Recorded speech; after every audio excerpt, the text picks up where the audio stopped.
Hi guys, and welcome back from Carly at the Herbathicary. Really good to see you guys again.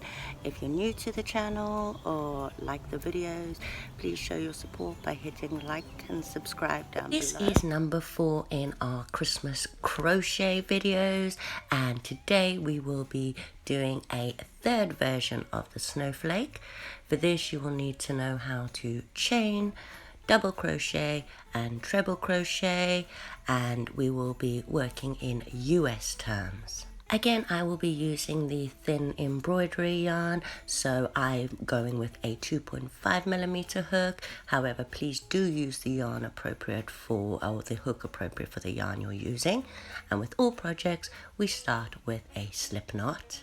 Now you can increase the points of this snowflake by increasing your first round in increments of 3. So we will chain 5 and then slip stitch to the first chain to make our loop. So that's in through the front, wrap at the back and pull through everything. Now we'll be working in double crochets. So chain 3 and do 17 double crochets into that ring.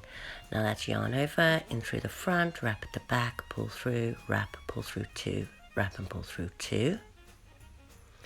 And then again, yarn over, in through the front, wrap at the back, pull through, 3 on the hook, yarn over, pull through 2, yarn over and pull through 2, and repeat this till you have 17 double crochets and the chain 3. As I said, if you want to add another point, then you'd have 21 in total, so 20 double crochets and a chain 3, and 24 if you wanted to make it an 8-pointed star. We now have 17 double crochets and our chain 3, and we are going to slip stitch to that third chain of the chain 3 that we did at the beginning. In round 2 we will be working in treble crochets, and we will be doing clusters of 3 treble crochets together.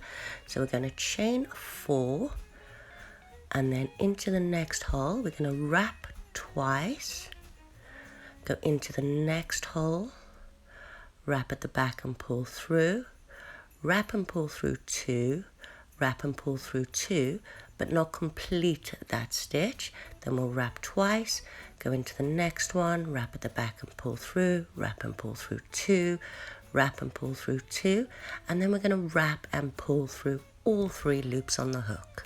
And that counts as our first treble 3 together. So we're now going to chain 8, and then we're going to repeat this with 3 treble crochets together. So we'll yarn over twice, go into the very next hole, yarn over, pull through, yarn over, pull through 2, yarn over and pull through 2, then wrap twice again, into the next hole, yarn over, pull through 2, yarn over, pull through 2, and then we're going to do this a third time. So wrap twice, in through the next hole, yarn over, pull through, yarn over, pull through 2, yarn over, pull through 2, and then yarn over and pull through all 4 loops on the hook. We now have 2 3 treble crochet together clusters, so we'll chain 8 again, and we'll repeat this process all the way around until we have 6 of those clusters, and then I'll meet you before we complete that last chain 8 section. So we've now completed our 6 clusters, and we want our hook to end up in the top of one of those chain spaces. So we're going to chain 4, and then we're going to treble crochet to the top of that first cluster that we did. So wrap twice, go in through the top of that first cluster and yarn over, pull through, yarn over, pull through 2, yarn over, pull through 2, yarn over and pull through the final 2, and that leaves us right in the middle of that first cluster. Now we'll be working in double crochets, so we're going to chain 3. This counts as our first double crochet. We will then do 3 more double crochets into that space, so that's 2 and 3.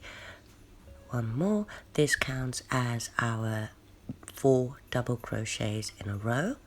We will then chain 3, and into the next chain 8 space we will do 4 double crochets, chain 3, 4 more double crochets into that same space.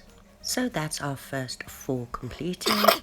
So we will then chain 3, as I said, straight back into that same space with another 4 double crochets.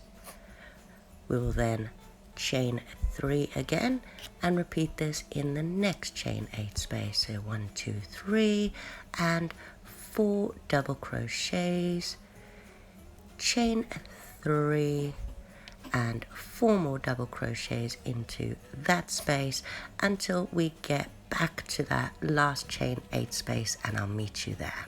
So we're at the end now, and we already did 4 double crochets in that one. So we're going to chain 3, do 4 more double crochets into that space. We'll then chain 1, as we want to be in the middle of our chain 3 space again, and now we're going to do a half double crochet into the top of that space.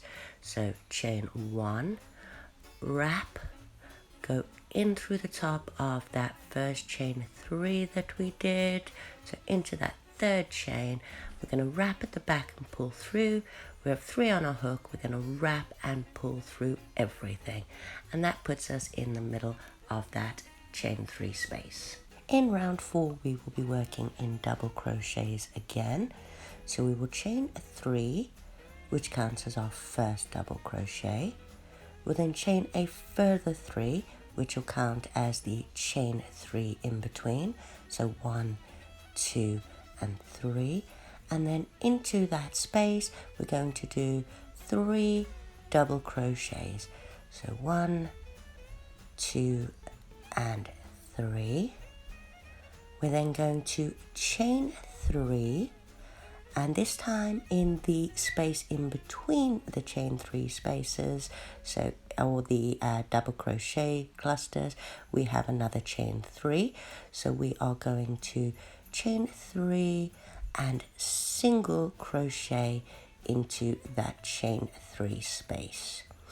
We'll then chain 3 again, and then into that next space in between the clusters we will do 3 double crochets, chain 3 and then 3 more double crochets into that space. We will then chain 3, single crochet into the gap in between, chain 3 and repeat this around all of the corners until we get back to the end. So we've just completed our 5th corner, and we're now back where we did that chain 3. So we're going to chain 3, and now we're going to do 2 double crochets into that next gap, and that first chain 3 that we did does count as the 3rd one. So we do 2, and then we're going to slip stitch to the 3rd chain, making sure we have the gap, the chain 3 in between those 2 clusters. We now have our 6 points, and it's on to our 5th and final round. So we're going to slip stitch into that chain 3 space, and we're going to do a chain 3, counts as our first double crochet. We'll then do 2 more double crochets. Now we're going to do the Picot, which is that little pointy pattern at the top. So we're going to chain 2 and pop your finger on that 2nd chain, or your thumb. We're then going to do a 3 chain Picot. So chain 3 and then slip stitch into the 3rd chain, or the one at the bottom of the chain 3. So we'll slip stitch into there, then chain 2 and do 3 more double crochets in that hole. And there we have our first point of our snowflake. I'm now going to chain 4 and and single crochet into the single crochet from the previous round. So that's in through the single crochet, do another single crochet. We're then going to chain 4 and repeat that pattern on our next corner. So that's 1, 2, 3, and 4 into that next point, 3 double crochets, chain 2, place your finger, chain 3, picot, chain 2, 3 more double crochets, chain 4, single crochet into the next one, and repeat this process all the way around till we get back to the end. So I've just completed my 6th point. I'm now going to chain 4, single crochet again to that previous round's single crochet, then chain another 4, and then we're going to slip stitch to that first chain 3 that we did. We'll then snip our thread, leaving a nice tail to work in, chain 1 and pull through to secure, and then just sew in our ends. I like to secure the loop and make it tighter by pulling the yarn tight and then working that tail end through the loop or around the circle a few more times to secure that. And then to hide the other end, I just go back in through those that chain 3 cluster a couple of times and then snip it off, and we're ready to go. Now mine in this embroidery thread is quite flimsy and isn't really keeping its shape, so I'm going to go through the blocking process. So I've added about 10 mils of liquid starch and some hot water. I'm going to soak it in a bowl for a minute, and then I'm going to stretch it out on this bit of cardboard. Now I'd normally pin the ends in place to keep the form, but as I don't have my pins with me, I'm just going to lay it out flat and pop it on a radiator to dry for a bit, and then the starch will all soak into it and it shall hopefully keep its form when I'm done. So it's been 24 hours and my snowflake is dry. It is still a bit flimsy, so I might try either some more starch next time or mix in some PVA glue, or possibly even attempt to spray paint it with a clear or gold colored spray paint and see how that works out. But otherwise it's absolutely beautiful and it would work great as an embellishment. Hope you guys enjoyed this video. Please come back soon for more Christmas crochet, and please don't forget to hit like and subscribe. You can follow us at the Hook and Knot Nook on Facebook, and I will be adding an Instagram and Twitter account to the comments soon.